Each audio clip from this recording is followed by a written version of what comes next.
தமிழ்நாட்டுக்குன்னு ஒரு பெருமை இருக்கு.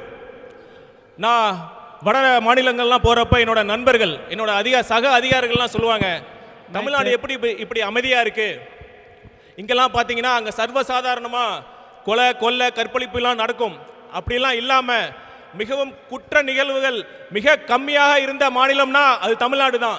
அமைதி, இதனால தான் தமிழ்நாட்டை அமைதி பூங்கான்னு சொல்வோம். ஆனால் இப்போ எப்படி இருக்கு, இப்போ எப்படி இருக்கு? இன்னைக்கு நம்ம தலைவர் அவர்கள் ஒரு ட்வீட் போட்டிருக்காரு. அதில் கடந்த 15 நாட்களில் மட்டும் எவ்வளவு குற்ற நிகழ்ச்சிகள் நடந்ததுன்னு பட்டியலிட்டு சொல்லியிருக்கார். நான் உதாரணத்துக்கு 2 மட்டும் சொல்றேன்.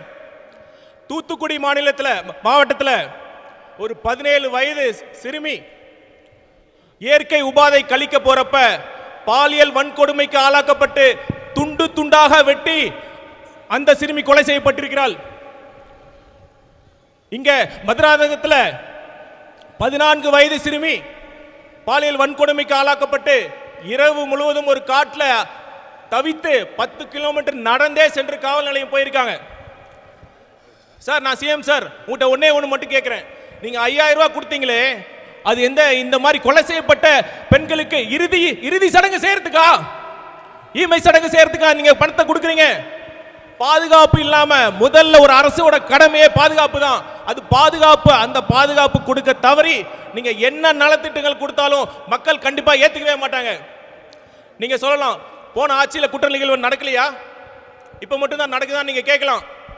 நான் கேட்கறது ஒன்று தான், சிஎம் சார் நீங்க செய்ய வேண்டிய வேலையை நீங்க கரெக்டா செஞ்சிட்டீங்களா? அதையும் மீறி இந்த குற்ற செயல் நடந்ததுன்னா அது வேற. இப்ப தமிழ்நாட்டில் ரெகுலர் டிஜிபி எப்ப கடைசியா இருந்தாரு? போன வருஷம் ஆகஸ்ட் 31ஆம் தேதி திரு சங்கர் ஜிவால் அவர் ரிட்டையர்மெண்ட் ஆனார். இப்ப 7 மாசம் ஆகுது. 7 மாசமா ஒரு மாநிலத்துக்கு ரெகுலர் டிஜிபி கூட போட முடியல. எங்களை பார்த்து தற்கூரின்னு சொல்றீங்களே, 7 மாதமா ஒரு மாநிலத்துக்கு, நம்ம தமிழ்நாடு போன்ற மாநிலத்துக்கு ரெகுலர் டிஜிபி போடாத நீங்க தான் சார் தற்கூரி.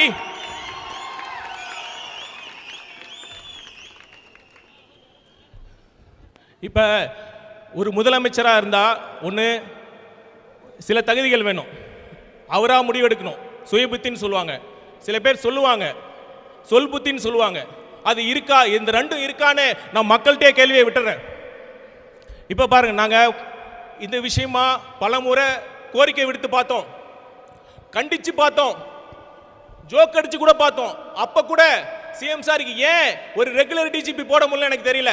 இப்போ ஒரு பள்ளிக்கூடம் இருக்குன்னு வச்சுங்க, ஒரு தலைமை ஆசிரியர் இல்லாம அந்த பள்ளிக்கூடம் சரியா இயங்குமா?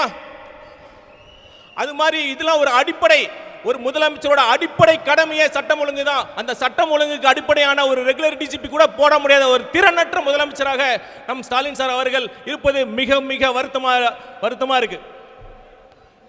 சரி, இப்ப இந்த குற்ற செயல்லாம் பார்த்தீங்கன்னா இதுக்கு அடிப்படையாக இருக்கிறது இந்த போதை கலாச்சாரம். இப்ப தமிழ்நாட்டில் போதைப் பொருட்களோட விற்பனை இருக்கா இல்லையா?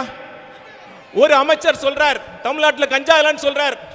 நீங்க தான் சார் தற்கொலை கூட்டம், நீங்க தான் சார் உண்மையான தற்கொலை கூட்டம். நீங்க ஒரு அமைச்சர் சொல்றார் கஞ்சா இல்லைன்னு சொல்றாரு. ஏன்னா இதை ஏன் தடுக்க முடியல? முதல்ல குற்றம் பிரச்சனை என்னன்னு புரிஞ்சாதான் சார் பிரச்சனையை சரி செய்ய முடியும். உங்களுக்கு பிரச்சனை இருக்கிறதே தெரியல, நீங்க எப்படி சரி செய்வீங்க?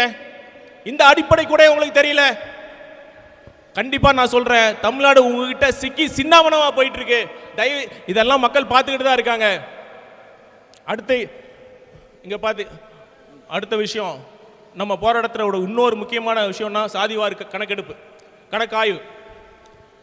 மக்களே, நான் இந்த விஷயத்தில் இந்த இடத்துல நான் பதிவு பண்ண விரும்புகிறேன். நான் இப்போ இங்கே இருக்கேன்னா அதுக்கு காரணம் ஒன்று தான், படிப்பு தான், கல்வி தான்.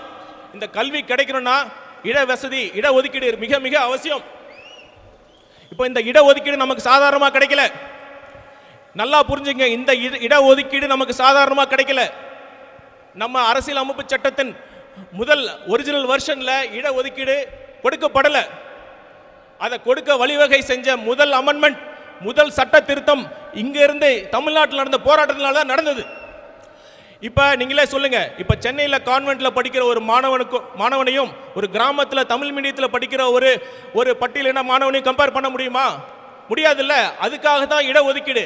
இந்த இட ஒதுக்கீடுனால பல தலைமுறை மாணவர்கள், பல தலைமுறை சமுதாயம் பயன்பெற்றது. ஆனா அந்த இட ஒதுக்கீடு அதனால கிடைக்கிற நலன் அனைத்து மக்களுக்கும் அனைத்து சமுதாயத்துக்கும் கிடைச்சதானா இல்ல. இதுக்காக தான் நான் கேட்கிறோம் சாதி வாரி கணக்கு ஆய்வு. இப்ப ஸ்டாலின் சார் என்ன சொல்றாரு? ஸ்டாலின் சார் என்ன சொல்றாருன்னா பிஜேபி அமைச்சரோட மொழியே அவர் பேசுறாரு. இப்ப ஒன்றியத்தில் இருக்கிற அஸ்வினி வைஷ்ணவ் அமைச்சர் அவர்கள் சொன்னாரு ஒரு மாநிலத்தினால ஒரு ஸ்டேட்னால சாதி வாரி கணக்காய்வு நடத்த முடியாதுன்னு சொல்றாரு. அதே தானே நீங்களும் சொல்றீங்க. அப்ப உங்களுக்கு பிஜேபிக்கு என்ன வித்தியாசம்? இப்ப உங்க கூட்டணி கட்சிகளே பாருங்க.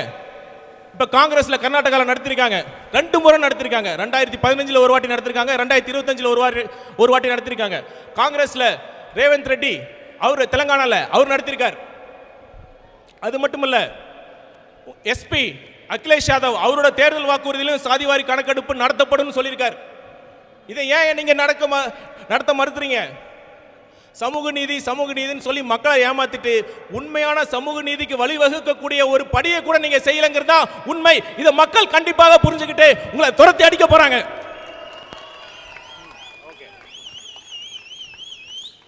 நான் இறுதியா இன்னொரு விஷயத்தை நான் டச் பண்ண விரும்புறேன். இப்போ எஸ்ஓபி போட்டாங்கல்ல, இப்போ ஒன்னே ஒன்று தான். அந்த எஸ்ஓபிக்கு காரணம் ஒன்னே ஒன்று தான். நம்ம தலைவர் அவர்கள் போய் மக்களை சந்திச்சுட்டா, ஒவ்வொரு கிராமத்திலையும் ஒவ்வொரு தொகுதியிலையும் போயிட்டா இந்த ஆதரவு இன்னும் பல மடங்கு உயர்ந்து அவங்களுக்கு டெபாசிட் கூட கிடைக்காதுன்னு தெரிஞ்சுக்கிட்டு தான் இந்த எஸ்ஓபி மூலமா நம்மளை தடுக்க பார்க்குறாங்க. என்ன ஒரு அநியாயம்! இப்போ திமுக மட்டும் எத்தனை மாநாடு போட்டாங்க? இளைஞர் அணி மாநாடு, மகளிர் அணி மாநாடு, இந்த மாநாடு அந்த மாநாடு, வாரத்துக்கு 2-3 மாநாடு பண்ணிட்டு இருக்காங்க. உங்களுக்கெல்லாம் மட்டும் எப்படி சார் பர்மிஷன் கிடைக்குது? இந்த காவல்துறை, நான் தமிழக காவல்துறை குற்றம் சொல்ல மாட்டேன். தமிழக காவல்துறைக்கு சுதந்திரமே இல்லை, முழு சுதந்திரமே இல்லை. இப்ப இந்த இடத்துல சேகர் பாபுவை மீறி எந்த போலீஸ் அதிகாரியாச்சும் ஒரு முடிவு எடுக்க முடியுமா? நீங்களே சொல்லுங்க. காவல்துறையின் கைகள் கட்டப்பட்டு இருக்கிறது. அதுக்கு காரணம் உங்களை மாதிரி இந்த மாதிரி மாவட்ட செயலாளர்கள், ஒன்றிய செயலாளர்கள் தான். இங்க மட்டும் கிடையாது, இங்க இருக்கிற பிரச்சனை கிடையாது. தமிழ்நாடு ஃபுல்லா இதே பிரச்சனை தான். ஒவ்வொரு தொகுதியிலையும் நாம வைக்கிற பேனர்ல கழட்டுங்கன்னு சொல்லி நைட்டோட ரைட்டா எடுக்கிறாங்க. ஒவ்வொரு இதுலையும் நம்ம போராட்டத்துக்கு அனுமதி மறுக்கப்படுது. தலைவருக்கு மட்டும் இல்ல, எல்லாத்துக்குமே தெரியும். கழக மாவட்ட செயலர் எல்லாத்துக்கும் தெரியும். தலைவருக்கு மட்டும் அனுமதி மறுக்கப்படல. ஒவ்வொரு மாவட்டத்திலும் இந்த பிரச்சனை இருக்கு. ஒவ்வொரு எஸ்பி, ஒவ்வொரு டிஎஸ்பி, ஒவ்வொரு இன்ஸ்பெக்டர் தான் சொல்றாங்க, சார் வேணாம் சார், கொஞ்சம் கூட்டத்தை குறைச்சிங்க, நாங்கள் ஒரு 1000 பேர்னா சார் 500 பேரோட நிறுத்திக்குங்க, இப்படி தான் சொல்லிட்டு இருக்காங்க. சார் சிஎம் சார், நீங்க எங்களை தமிழக வெற்றி கழகத்தை கட்டுப்படுத்துற முயற்சியில் ஒரு 10% ஆச்சும் 1% ஆச்சும் சட்டம் ஒழுங்கை கட்டுப்படுத்த முயற்சி பண்ணுங்க சார். இதுக்கு மேல நம்ம தற்கூரி தலைவரை நான் என்ன சொல்றேன்னு தெரியல. இப்போ வாச்சும்